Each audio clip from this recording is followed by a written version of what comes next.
आप सभी को गुड मॉर्निंग। मैं आपका दोस्त राकेश कुमार आप सभी का हार्दिक स्वागत और अभिनंदन करता हूं आपके अपने यूट्यूब चैनल हिंदी ज्ञान पब्लिकेशन पे।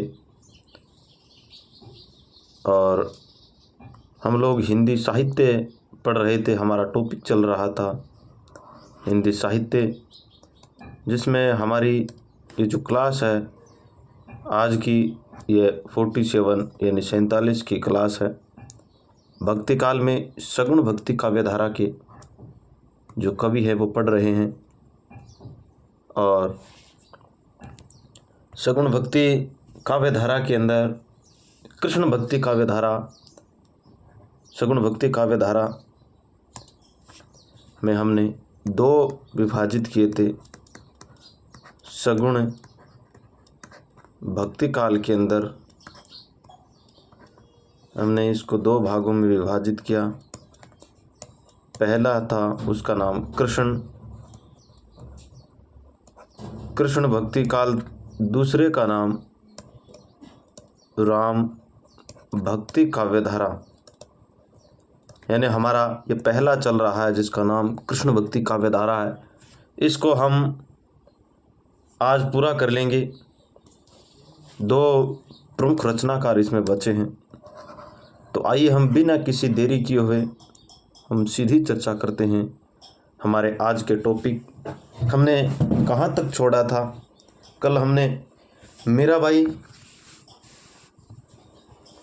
को टॉपिक डाल करके छोड़ा था कि हम मीराबाई को पढ़ेंगे। तो आइए हम बिना किसी देरी किए हुए सीधी चर्चा करेंगे, यानी हम मीराबाई को पढ़ेंगे सबसे पहले।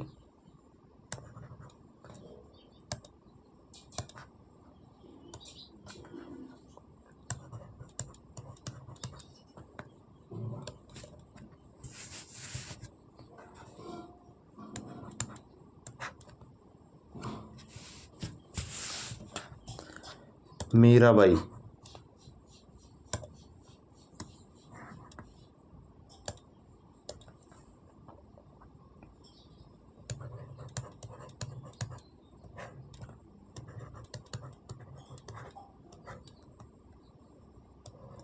मीराबाई है जिसको राजस्थान की राधा के नाम से भी जाना जाता है। इनके हम जन्म की बात करें, जन्म महत्वपूर्ण है। माता का नाम, पिता का नाम, दादाजी कौन थे, यानी ये महत्वपूर्ण चीज़ें हैं जिससे हमें याद रखना है। इनका जन्म है वो 1498 ईस्वी कहाँ पर हुआ था? कुड़की गांव मेड़ता नागौर के अंदर। जन्म स्थान पूछा गया था पिछली बार, मीरा का जन्म है वो कहाँ या किस स्थान पर हुआ था? कुड़की गांव मेड़ता नागौर।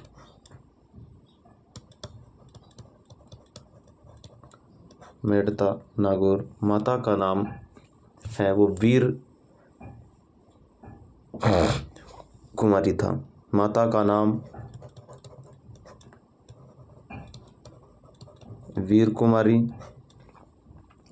पिता की हम बात करें, ये भी प्रश्न पूछा गया है कि इनके पिता का नाम क्या था? तो रतन सिंह राठौड़ थे। रतन सिंह राठौड़ इनके पिता का नाम था। दादाजी का नाम हम बात करें तो राव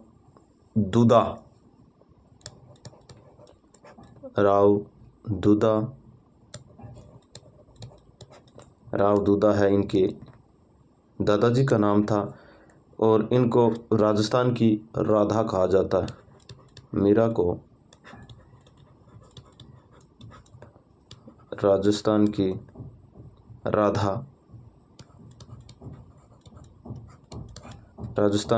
राधा कहा जाता है। मीराबाई है, इनका जन्म 1498 ईस्वी कुड़की गांव मेड़ता नागौर में हुआ था। माता का नाम वीर कुमारी था, पिता रतन सिंह राठौड़ थे, दादा राव दूदा थी। अब हम इनके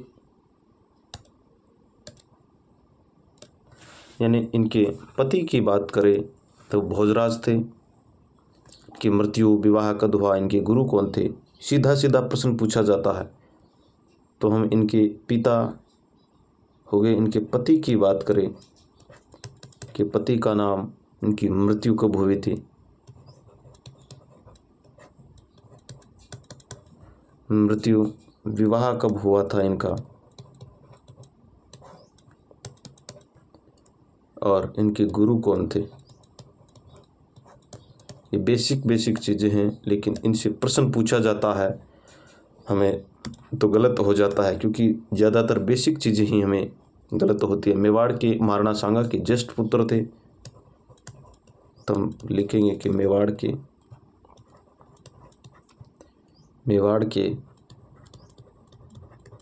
महाराणा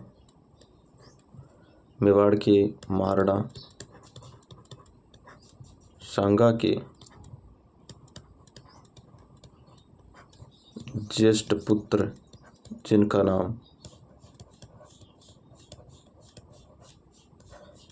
भोजराज, यानी भोजराज इनके पिता का नाम था। इनकी मृत्यु हम बात करें तो 1547 ईस्वी के अंदर इनकी मृत्यु हो जाती है। किनकी, राधा की बात कर रहे हैं हम, नहीं कि इनके पति की।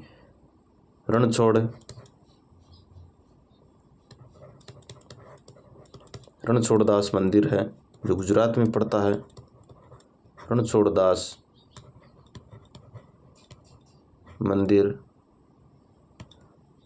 डाकोर गुजरात के अंदर पड़ता है। डाकोर, द्वारिका गुजरात, द्वारका नहीं है, ध्यान रखना है, द्वारका गुजरात के अंदर। इनका विवाह है वो छोटी सी उम्र में हो गया था, वो 1516 ईस्वी के अंदर हुआ था। इनके गुरु रैदास, या जिनको रविदास भी कहते हैं, रैदास या रविदास। मीराबाई है वो छोटी सी उम्र में ही विधवा हो गई थी। तो इन्होंने अपना जो पति है वो भगवान श्री कृष्ण को मान लिया था कि मेरे तो पति गिरधर गोपाल, दूजो न कोई। तो हमने पढ़ा मीराबाई का जन्म है 1498 ईस्वी, उड़की गांव मेड़ता नागौर में। माता का नाम वीर कुमारी, पिता का नाम रतन सिंह राठौड़, दादा राव दूदा, पति मेवाड़ के महाराणा सांगा के ज्येष्ठ पुत्र जिनका नाम भोजराज था। मृत्यु 1547, रणछोड़दास मंदिर डाकोर द्वारका गुजरात के अंदर होता है। विवाह 1516 ईस्वी, गुरु रैदास या जिनको रविदास कहते हैं। अब इनकी जो प्रमुख रचनाएं हैं इनकी हम बात करेंगे कि मीरा की प्रमुख रचनाएं हैं, और इनकी रचनाओं की ट्रिक है वो पहले एक वीडियो है उसके अंदर मैंने बना के डाल दी है, तो आप वहाँ जा कर के देख सकते हो। इनकी रचनाओं की संख्या है वो 12 मानी जाती है, लेकिन हमें उपलब्ध है वो 5 या 6 मिलती हैं, उपलब्ध है वो 6 मिलती हैं। तो मीराबाई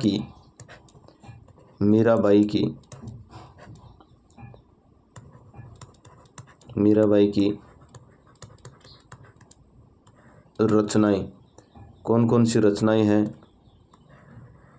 मीराबाई की प्रमुख रचनाओं की हम बात करें तो इनकी कुल रचनाओं की जो संख्या है वो कितनी है। कुल अगर रचनाओं की संख्या की बात करें, संख्या हमें मिलती है वो 12 है, लेकिन उपलब्ध सिर्फ 6 रचनाएं हमें मिलती है। कौन कौन सी हैं इनकी हम चर्चा करेंगे। तो 12 रचनाएं कौन सी है इनको हम अभी देखने वाले हैं, कौन कौन सी रचना।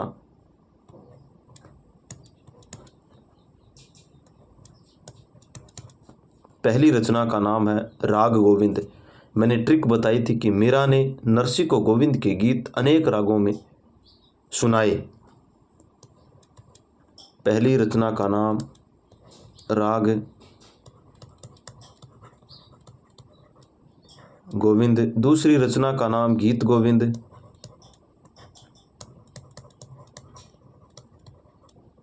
गीत गोविंद,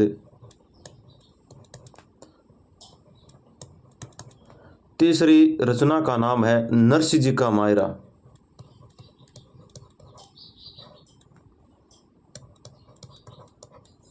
नरसी जी का मायरा। चौथी रचना का नाम है मीरा पदावली, मीरा पदावली।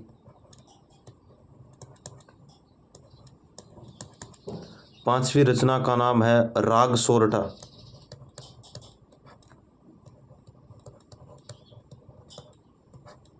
राग सोरठा। और छठी रचना का नाम है गोविंद टीका,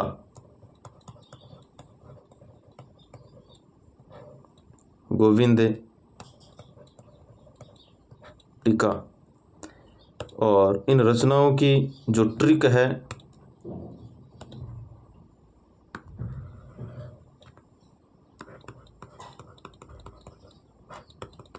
रचनाओं की ट्रिक की हम बात करें, ट्रिक का नाम है मीरा ने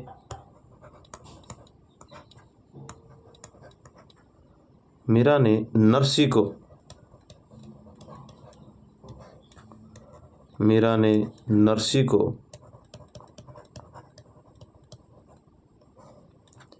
गोविंद के गीत, गोविंद के गीत है वो अनेक पदों में सुनाए या अनेक रागों में, अनेक रागों में सुनाए। ये इनकी रचनाओं की ट्रिक हो गई।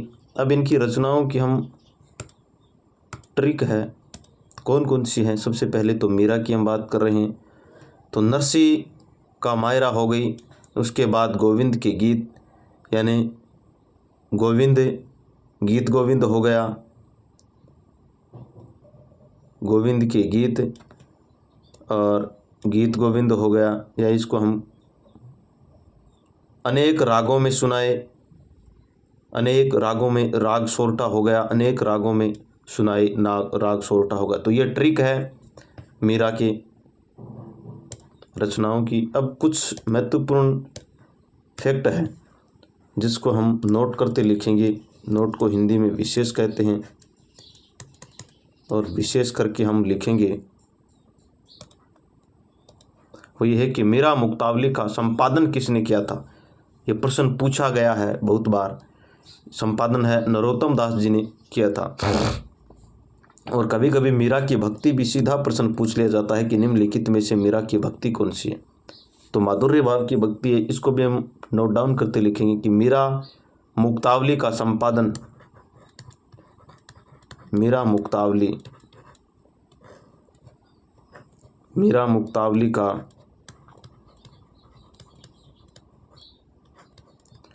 संपादन किसने किया। मीरा मुक्तावली के हम संपादन की बात करें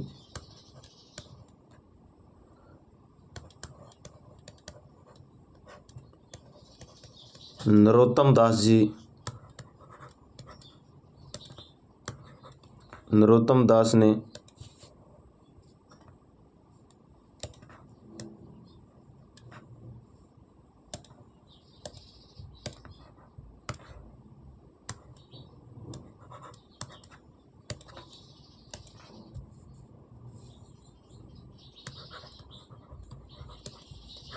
नरोत्तम दास जी ने किया।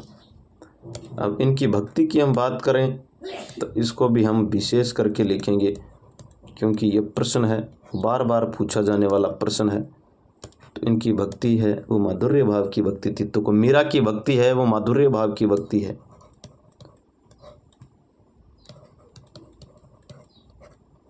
मीराबाई की भक्ति किसकी है, माधुर्य भाव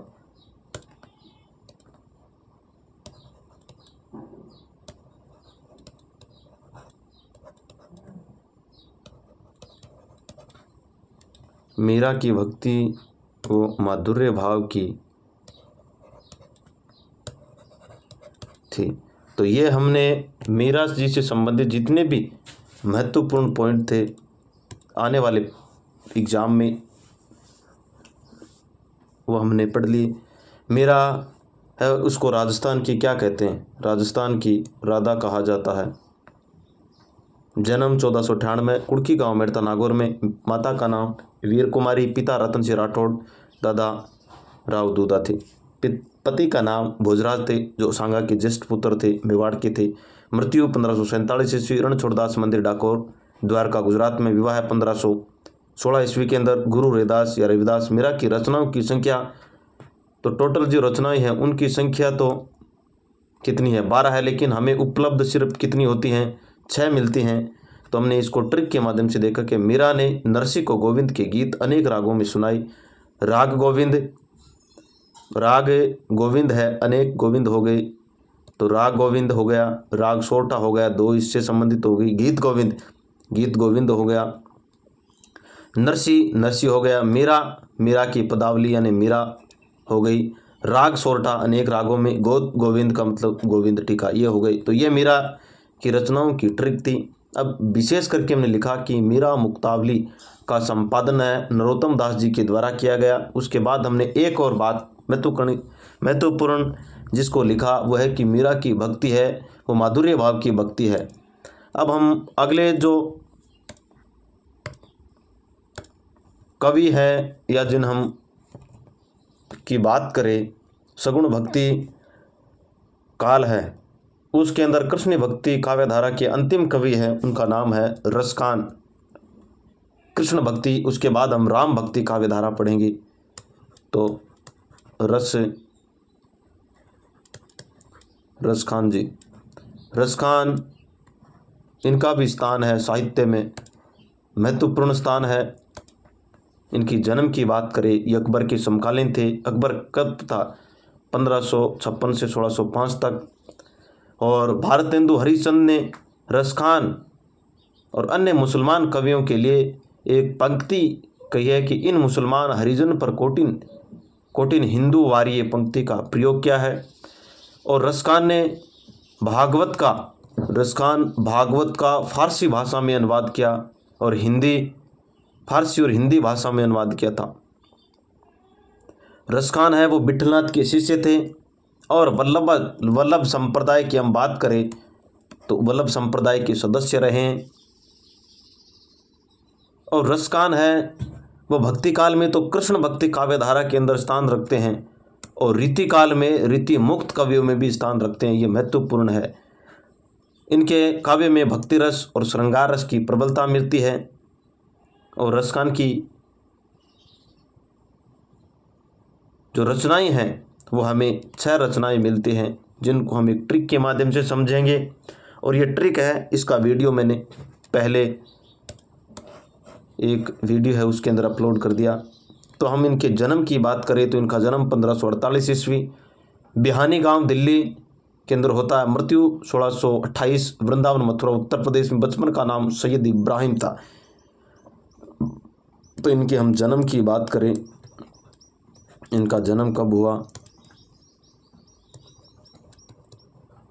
मृत्यु कब हुई,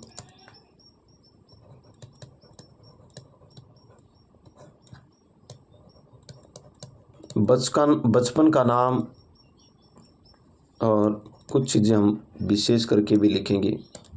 लेकिन उससे पहले इनके जन्म की बात करें तो 1548 ईस्वी बिहानी गांव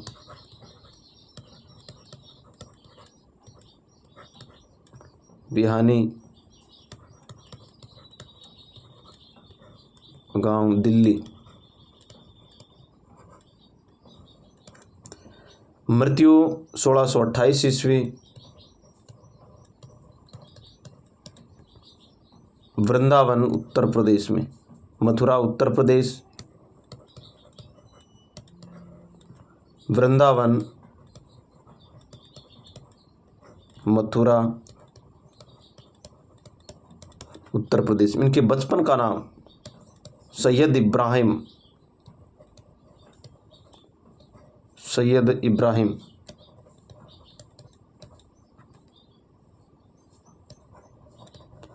के बचपन के हम जो नाम है वो सैयद इब्राहिम था।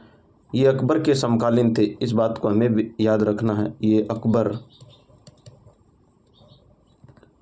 अकबर यानी 1556 से 1605 ईस्वी तक अकबर रहा था। कि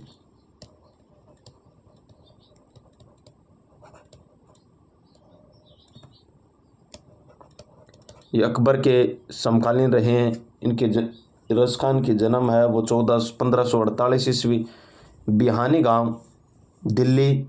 मृत्यु 1628, वृंदावन मथुरा उत्तर प्रदेश में। बचपन का नाम सैयद इब्राहिम। ये अकबर के समकालीन, अकबर का काल 1556-1605 में रहे। अब हमें कुछ चीज़ें हैं जिनको विशेष करके लिखना है, तो हम विशेष करके लिखेंगे।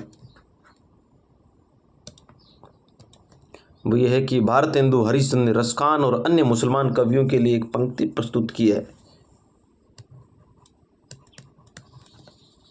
भारतेंदु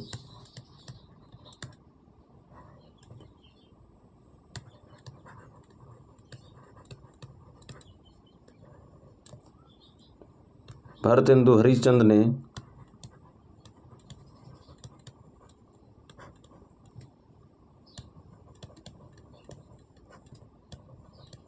रसखान और अन्य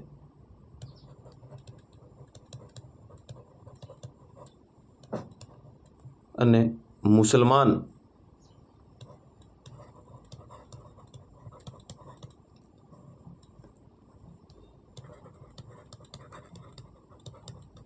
कवियों के लिए एक पंक्ति है वो प्रस्तुत की है। उस पंक्ति है वो कौन सी है कि इन मुसलमान हरिजन पर कोटिन हिंदू वारिये,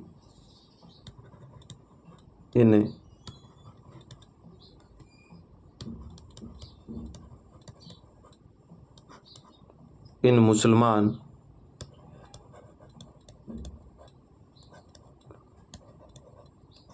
हरिजन पर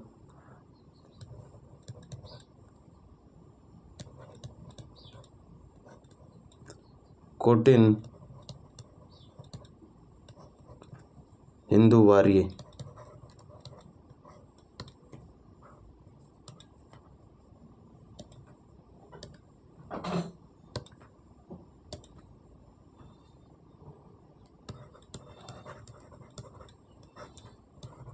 पंक्ति का प्रयोग किया है।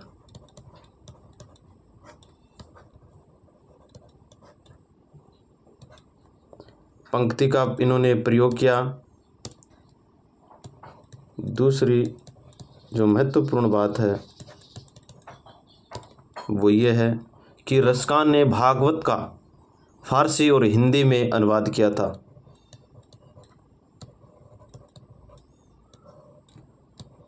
रसखान ने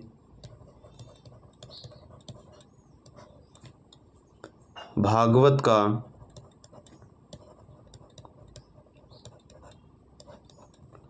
फारसी और हिंदी में अनुवाद किया।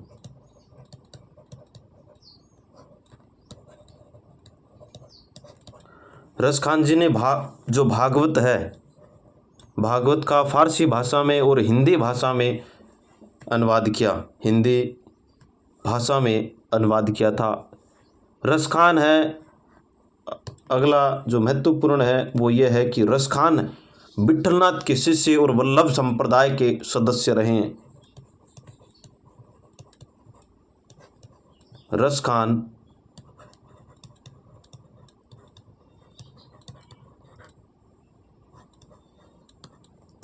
विठलनाथ के शिष्य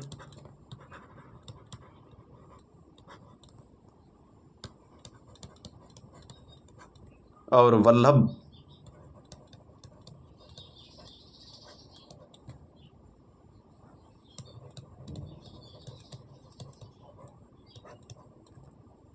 संप्रदाय के सदस्य रहे।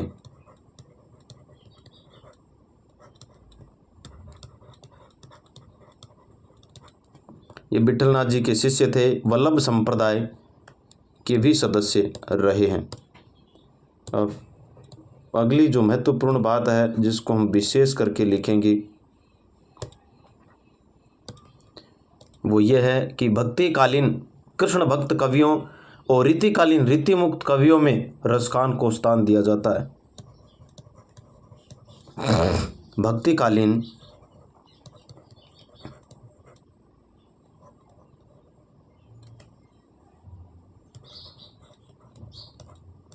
भक्तिकालीन कृष्ण भक्त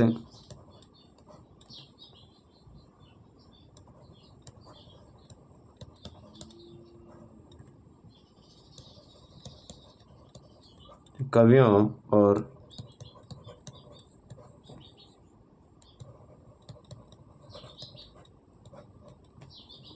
रीतिकालीन रीति मुक्त की हम बात करें, रीति मुक्त कवि है, रीति सिद्ध कवि है, रीतिबद्ध कवि है, इनको हम एक ट्रिक के माध्यम से याद करेंगे। रीति मुक्त कवियों में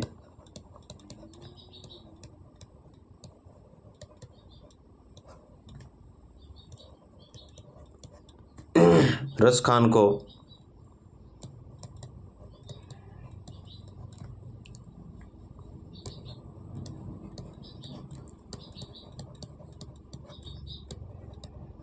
स्थान दिया जाता है। यानी हम भक्ति काल पढ़ रहे हैं और भक्ति काल में हम कृष्ण भक्त कवि पढ़ रहे हैं, तो इसके अंदर तो इनको स्थान दिया जाता है। साथ में रीतिकालीन जो रीति मुक्त कवि हैं उसमें भी इनको स्थान दिया जाता है, तो ये महत्वपूर्ण है। उसके बाद इनके काव्य में हम भक्ति रस और श्रृंगार रस की प्रधानता देखते हैं।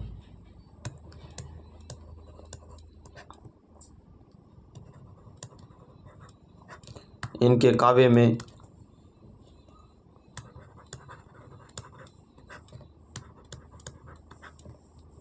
भक्ति रस और श्रृंगार रस की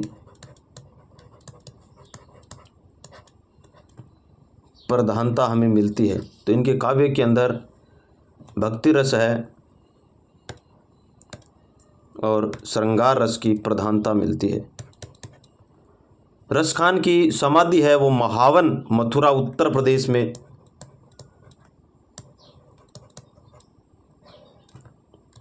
रसखान की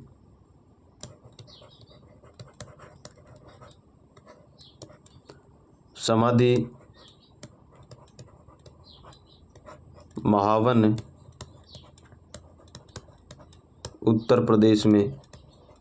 इनकी समाधि है वो महावन, उत्तर प्रदेश में। इनकी काव्य के अंदर प्रधानता है वो भक्ति रस, श्रृंगार रस और भक्ति रस दोनों मिलते हैं। तो हमें इनकी रचनाओं की बात करें, इनकी रचनाएं कौन कौन सी है, यानी रसखान की प्रमुख रचनाएं। रसखान की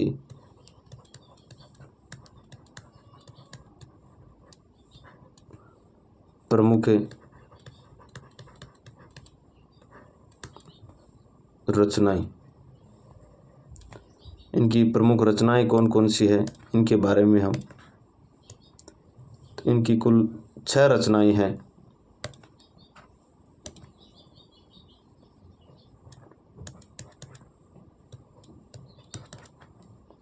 पहली रचना है वो सुजान रसखान। सुजान रसखान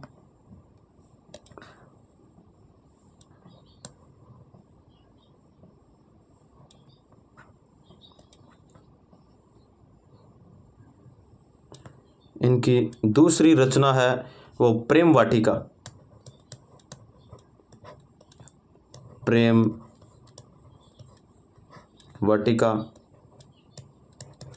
और तीसरी रचना का नाम है वो बाल लीला।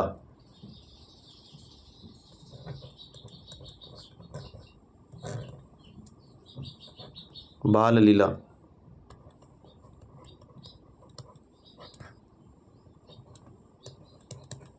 चौथी रचना का नाम है कुंज लीला।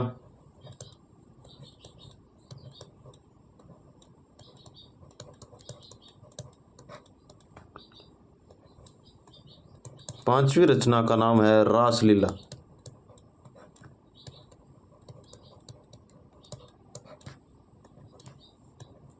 छठी रचना का नाम है फाग लीला।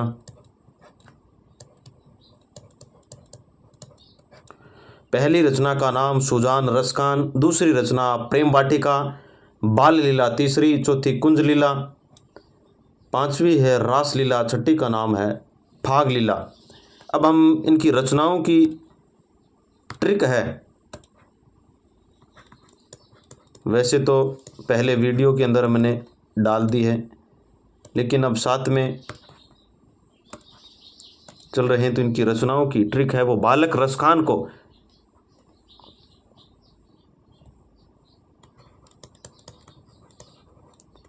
बालक रसखान को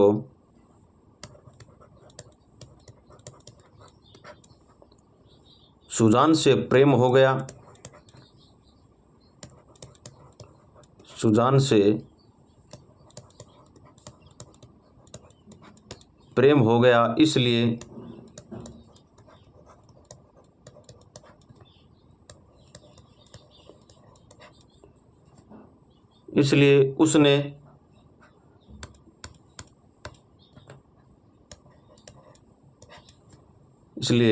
उसने कुंज में, कहाँ पर, कुंज में क्या किया, फाग खेलते हुए रास रचाया, फाग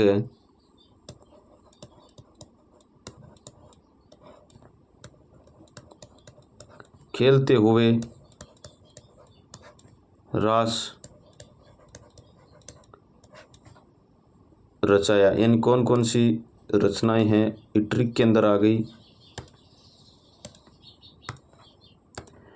बालक हम बाल लीला, रसखान हो गए सुजान, यानी सुजान रसखान, प्रेम वाटिका, इसलिए उसने कुंज का मतलब कुंज लीला, फाग लीला, रास लीला, ये रचनाएं हो गई कि बालक रसखान साथ में रसखान की रचनाएं आ गई।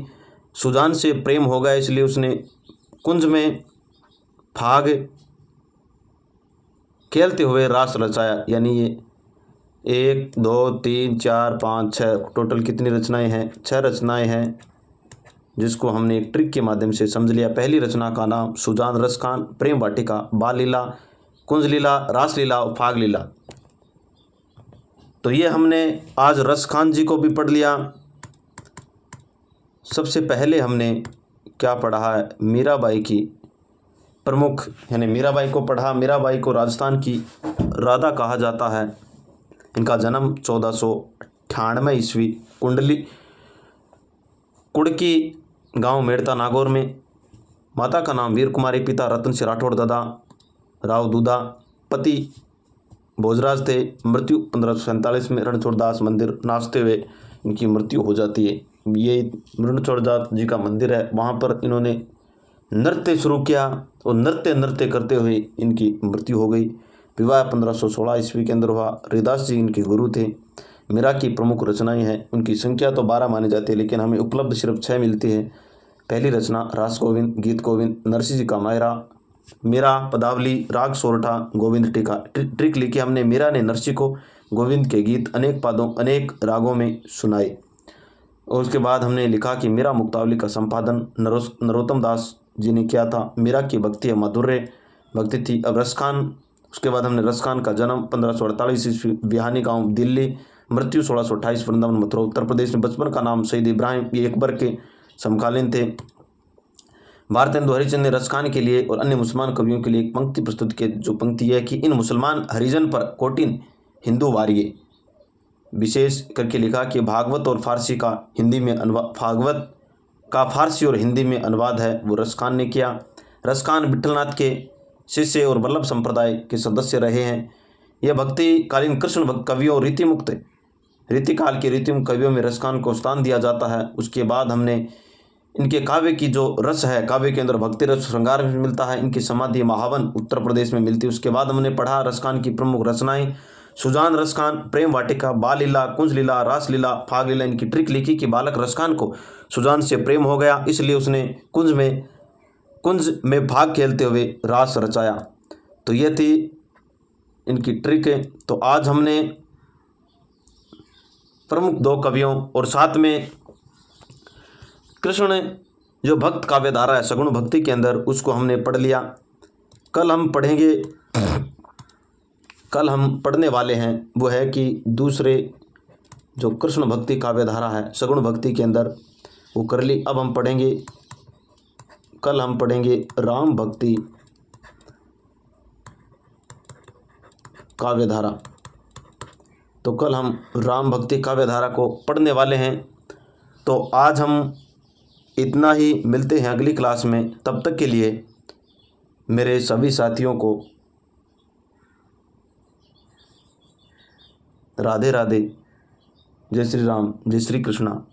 मिलते हैं अगली क्लास में, तब तक के लिए धन्यवाद।